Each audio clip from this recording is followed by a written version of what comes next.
So we will continue with the talk on Platform Sutra in the chapter of Prajna. Roughly translated, it's wisdom. And last time on April 23rd, 2023, at the end, we were talking about if you have wisdom, then wisdom is without grasping or rejecting to all dharmas. So that's how that was from last time. So there is no grasping on anything and rejecting anything.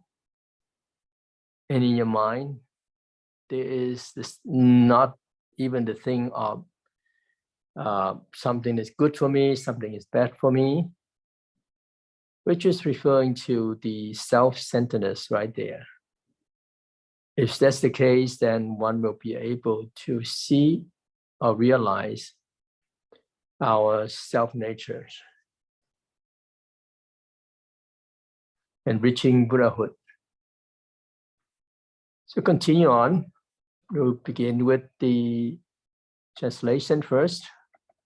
Today is April 23rd. Yes. Good friends, if you wish to enter into the profound Dhammadhatu and the samadhi of Prajna, you must cultivate the practice of Prajna and recite the Diamond Sutra. Thus, will you attain seeing the nature? You should realize that the merits of this sutra are immeasurable and unlimited. They are clearly praised within the sutra. I cannot explain them fully here.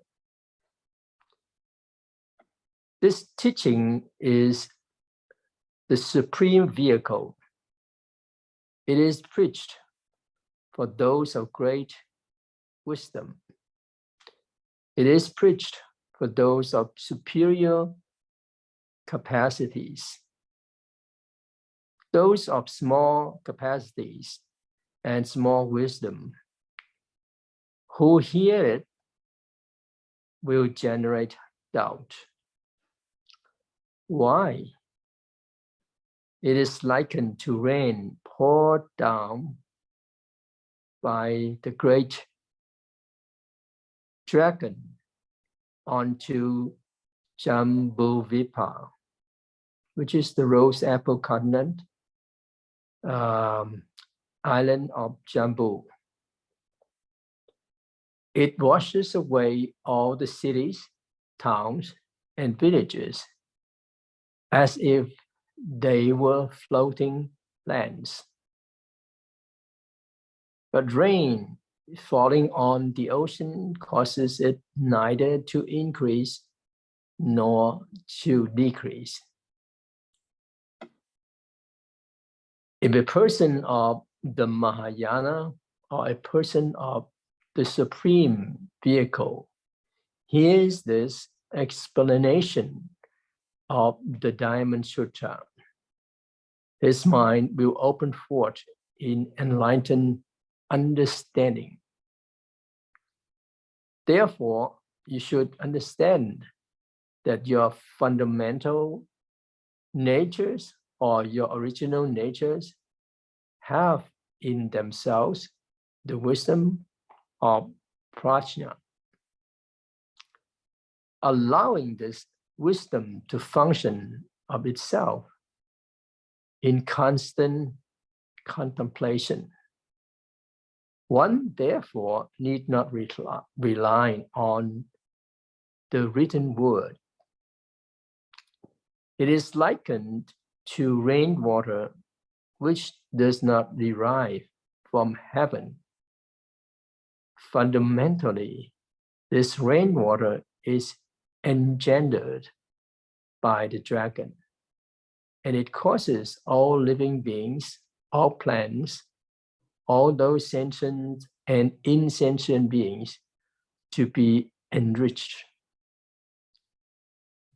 But the 100 streams flow together into the ocean where they become one. The wisdom of prajna, which is the fundamental nature of sentient beings, is also like this. Now, this is the whole paragraph. It's quite long in here. So it's I just read the translation. So it means that virtuous friends or good friends, when you give rise to practice, if you want to go deeper into Dharma nature,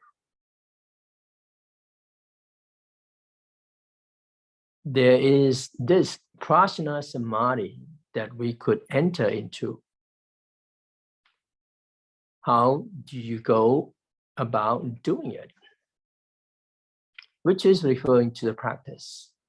How do you practice? So how do we do it if we need to practice this prajna method? Well, to recite and upkeep Diamond Sutra, we will realize the state of prajna samadhi. We are able to see the nature and reach Buddhahood. So that is how we practice. Therefore, is that reciting and upkeeping the Diamond Sutra have inconceivable, unsurpassing, and boundless merits. It was said and praised in the Diamond Sutra. Praising it, the best merits among sutras. Hence, prajna certainly has extremely superior merits that is difficult to describe.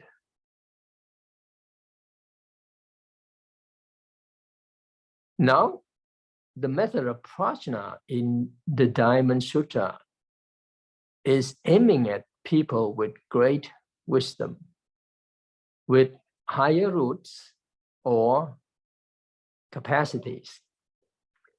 For one with lower capacity or without wisdom or very few wisdom, they would not give rise. They will not give rise to faith. They may slander Dharma. So take an example. It is likened to rain poured down by the great dragon onto Jambuvipa, which we just mentioned. Actually, it's to our earth here. The rose apple continent or island of Jambu. It washes away all the cities, towns, and villages as if they were small leaves of any plants. So this is how great the rain poured down by the dragons. If rain falling on the 4 great oceans, but not on land, these oceans are connected together, and originally water is coming from the ocean.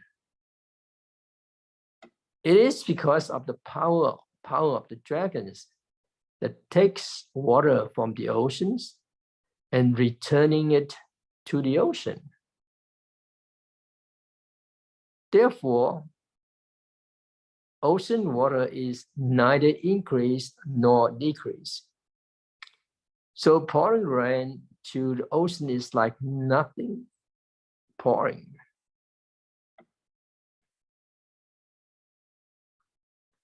Therefore, the prajna method that's set in the Diamond Sutra is very useful and natural for those with virtuous roots and great virtuous roots, or great capacity. Once those with great wisdom and great virtuous roots hear about the concept of no form in the Diamond Sutra, they could open forth their hearts and realize their original face will instantly reveal and realize sudden enlightenment and reaching Buddhahood. So this is how practicing, hearing the teaching, it is very much similar to the case of Master Huineng, that when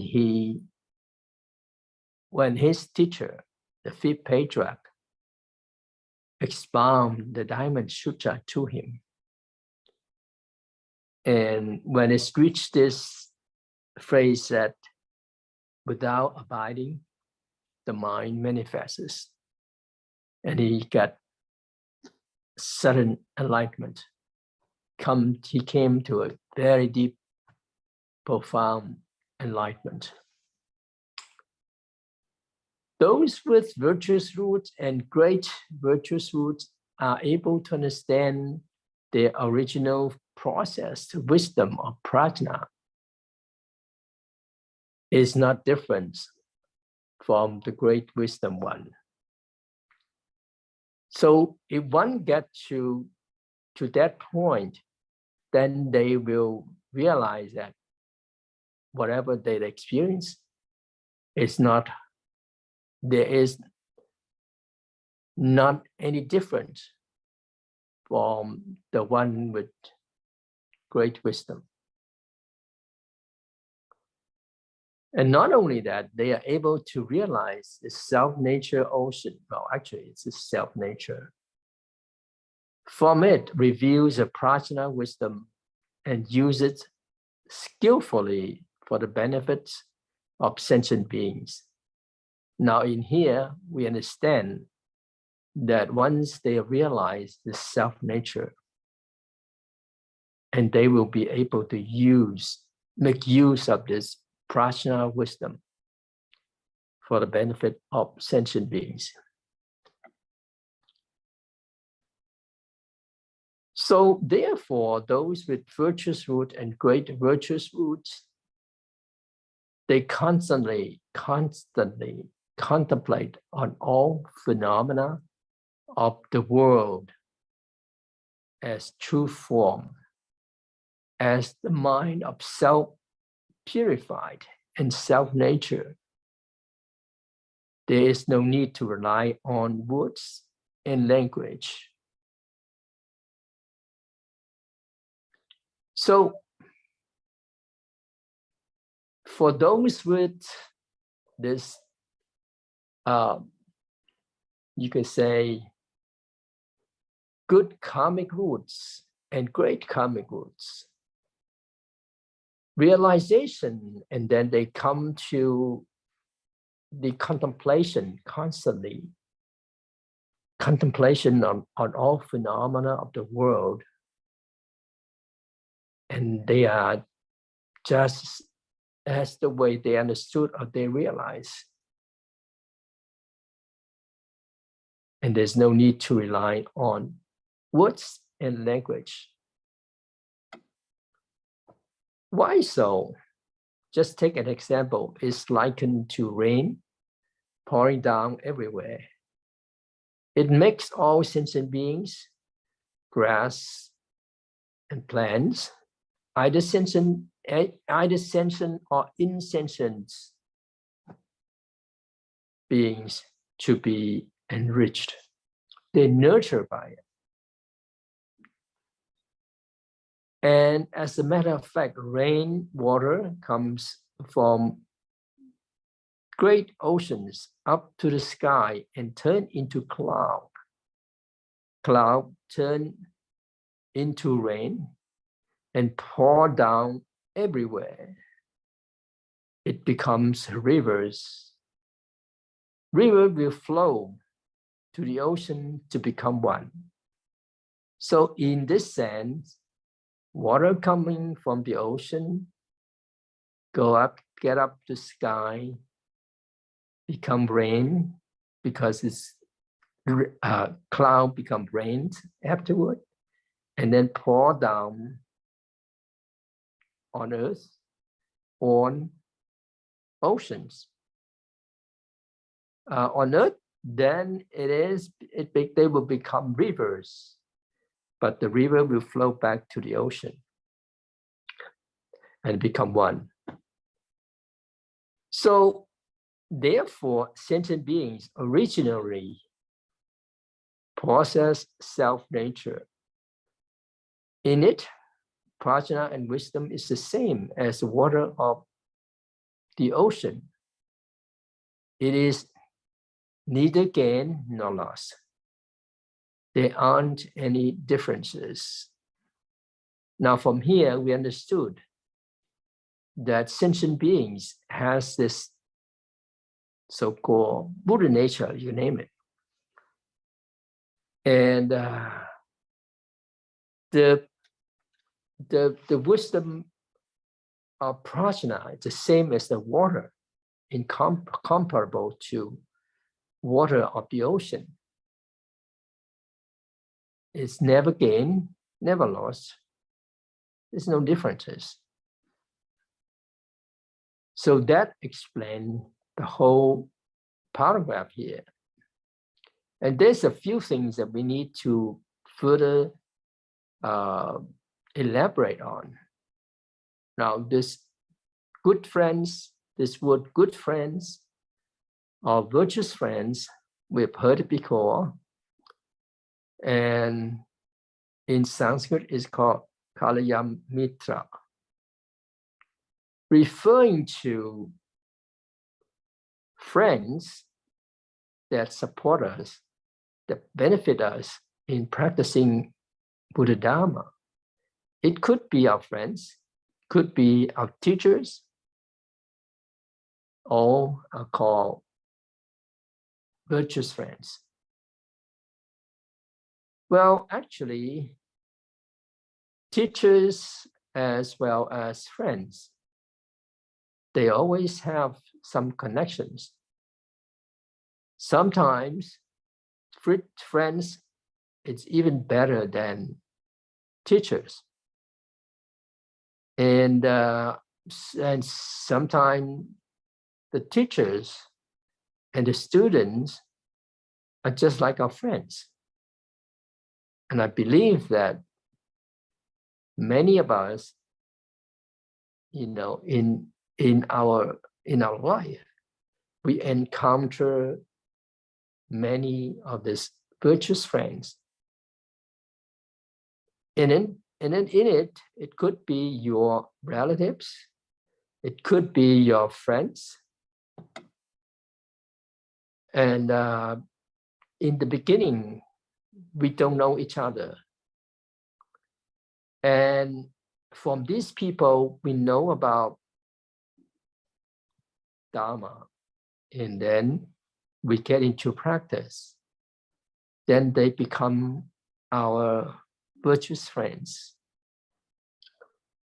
Another term is called prajna samadhi. Well, in this platform Sutra, it said that practice and upkeeping the prajna, and also recite Diamond Sutra, then you may enter into the profound Dharma Dhatu and enter into this prajna samadhi. So the so-called practice prajna is referring to in all situations, in all circumstances, there is no arising and no perishing. Referring to what? It's referring to freely coming. There's no obstacle anywhere. And that is exactly what is called no abiding, no passing, and no coming. And this is a kind of great wisdom. And use this great wisdom to contemplate on all phenomena. Then one will be able to reach the so-called no thoughts, no recollection, and no attachments. And this itself is called the prajna samadhi, that is referring to realize the nature and reaching Buddhahood. Another term referring to those of small capacities and small wisdom who hear it will generate doubt. Those that like small dharmas, they think that this world is such a chaotic. This world is too much trouble. It's really suffering.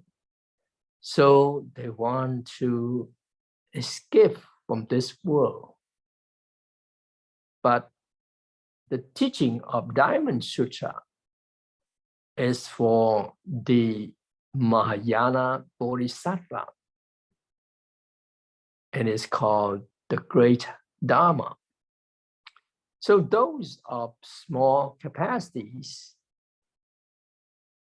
and small wisdom in their mind, they still have the sentient beings, the existence of sentient beings, and they're afraid of sentient beings. Why do they afraid of them? Because they're afraid of sentient beings to trouble them. They think the sentient being is quite annoying, you could say, or they're afraid of human beings. And in human being, the most scary one is itself, because they have this body. Once you have this body, and you need so many things. And of course, they have something related to the other person, other people. That could be their parents. And even when they staying with their parents, they still have some trouble with them, because you can say that it is unavoidable that there's no conflict at all. So you could say those of the small capacities, they have the existence of the me, the I, and the existence of others, and they want to escape. Therefore, they cannot really hear this Diamond Sutra. Of course, they won't be able to recite Diamond Sutra, explain Diamond Sutra, and of course, to believe in Diamond Sutra. So this is referring to those of the small capacity.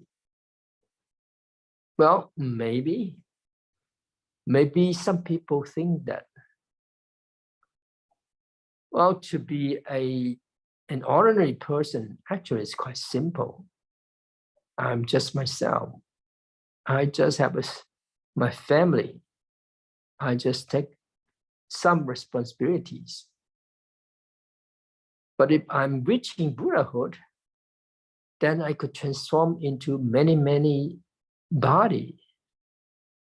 Well, taking care of one person, taking care of a few things as a person, but now I have to take care for so many people. This is really troublesome. And therefore, when hearing this, deliver all sentient beings, some people just don't want to learn. Yes, we feel scared. Yes, that happens. How could I deliver so many sentient beings, innumerable sentient beings? It's impossible. That's what we thought. Yes, possible. So now, because we mentioned this about this profound Dharma Dhatu, so we need to explain what Dharma Dhatu is. Dharma. Well, Dhatu referring to what? Dhatu referring to the so-called boundary or the so-called realm. And Dharma, of course, referring to all the phenomena of the world, of the universe. And therefore, there's a boundary between certain things and certain things. And everything, every phenomenon has its own boundary. Say, good Dharma and bad Dharma, then it has the boundary right there. And human heavenly beings, also Sravaka and Prajeka Buddha, they all have different realms. And also this so-called Bodhisattva realms and the so-called the complete ultimate Buddha realms. So every realm has its own boundary. And of course, the content is different. And it's called Dharma Dhatu. Now, if we talk about this human and heavenly being realms, actually it referring to the standard morality behavior of being a person or being heavenly beings. So that referring to what we behave, what we talk, what we speak is in the standard of a human being, the morality of a human being.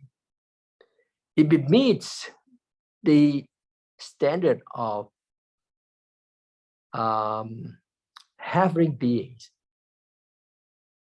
then although we were born on earth, but what we do, our standard of morality actually is to meet or to be able to behave in such a way, just like heavenly being. Then we will be able to be reborn there to the heavenly beings. And then in the realm of the so-called Saraka, referring to the sound hearer, and the Pratyeka Buddha realms. Now again, Pratyeka Buddha referring to someone who practiced at a time of no Buddha teaching, no Buddhism. And they get enlightened just because contemplation on they could contemplation or they meditate on the phenomena of the world. And they reach realizations by themselves and reach Buddhahood. And of course, the time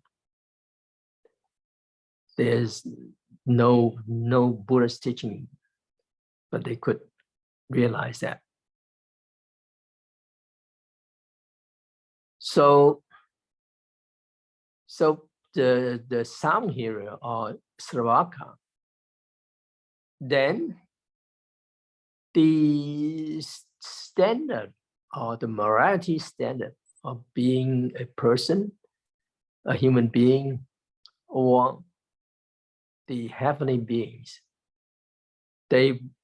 for the Saraka and Pratyeka Buddha, what they do is they transcend us. And they want to deliver, or they want to liberate themselves. And we call this the sound hearer, and that's the realm. Now, for the Bodhisattva realms, that it go further on, they must have met the standard of the standard morality of a human beings, of a heavenly beings, and also of the Saraka, and Pratyeka Buddha realms. And then they also practice the so-called standard morality of a bodhisattva. So what does that mean? That is to say, well, they have this blessing of being a person. The conditions are met to be a heavenly being, and but they are not attached to this so-called blessing. Not only that, they will try to deliver sentient beings, and then try to even go further on helping sentient beings in the 3 lower realms. And therefore, the standard of morality transcends the standard of this Saraka and of that Pratyeka Buddha. Then, what about the realm, the Buddha realm? For the Buddha realm, and this is what we're talking about here now, is the highest realm, and it will be inclusive or receptive to all the standards of being a human, of being heavenly beings, and also for the Sravaka and Pratyeka Buddha realms. They're inclusive to all of these. Not only this, but they're also inclusive to the standard morality of a bodhisattva. You could say that their standard of morality is the highest one, is the ultimate one, it's the complete one. And it is called the Buddha realm. And therefore, as we know, for Buddhism, we don't oppose the morality standard of a person.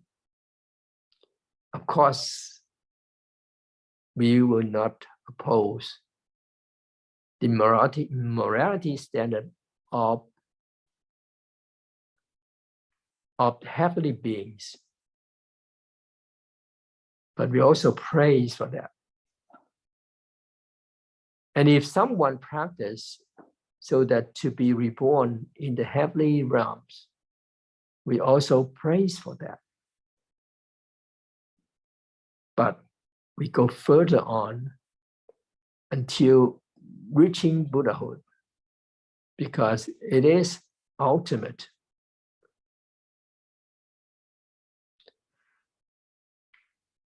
And we could enter, because of that, we could enter into that Buddha realm. So this is one way of looking at the so-called realms. But we also could looking at it in a different perspective. It could be different stages and different position, as well as different phenomena. So we will see different situations. It could be the physical phenomenon or physiological phenomenon or psychological phenomenon. And each of this situation is, well, we just make it or categorize it into certain so-called Dharma dhatu or so-called Dharma realm.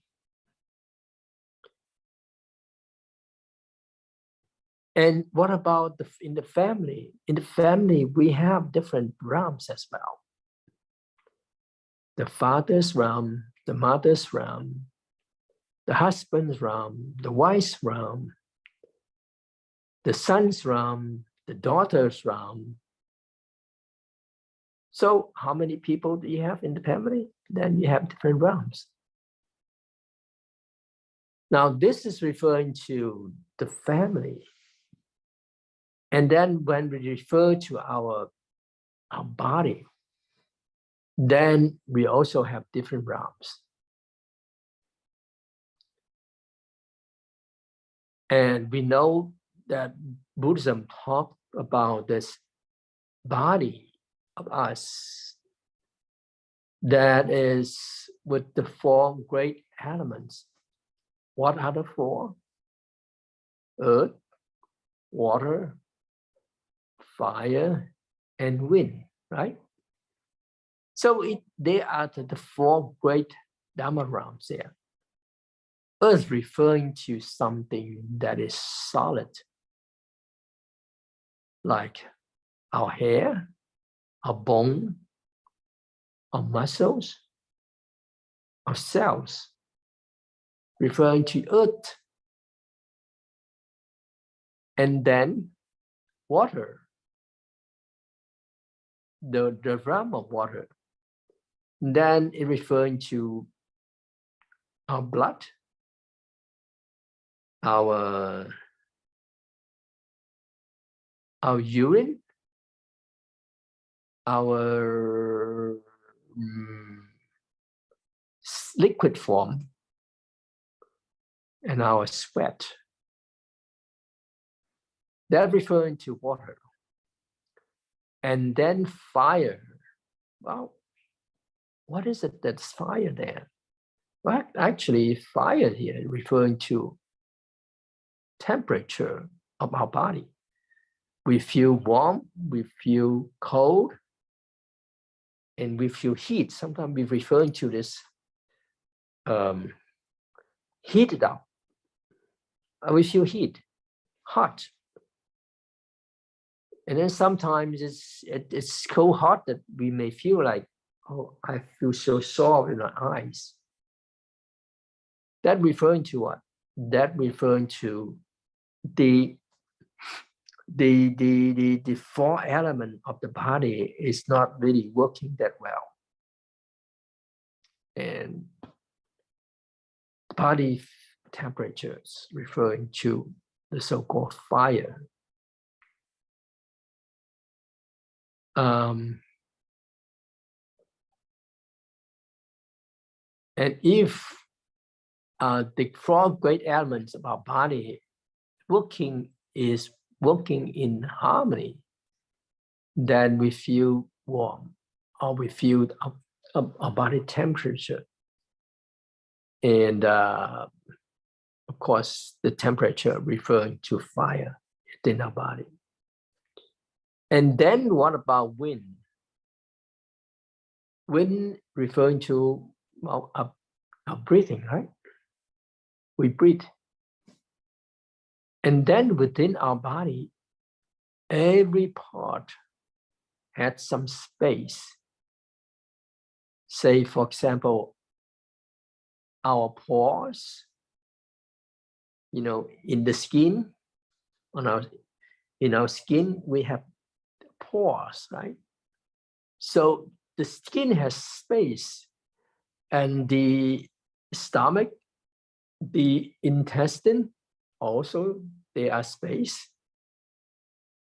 And then even in our bone, there is space. And what is it called? It's called wind.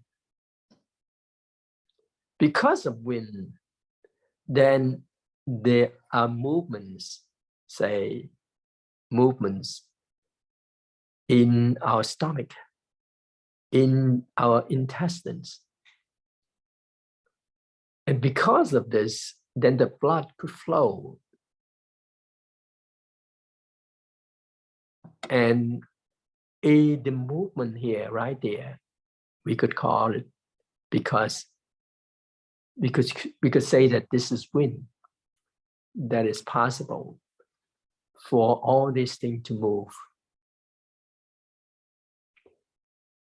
So this is one way of talking about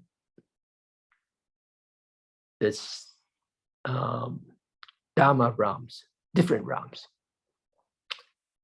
So I could talk more, but I think my time is here, and I will leave it for next time.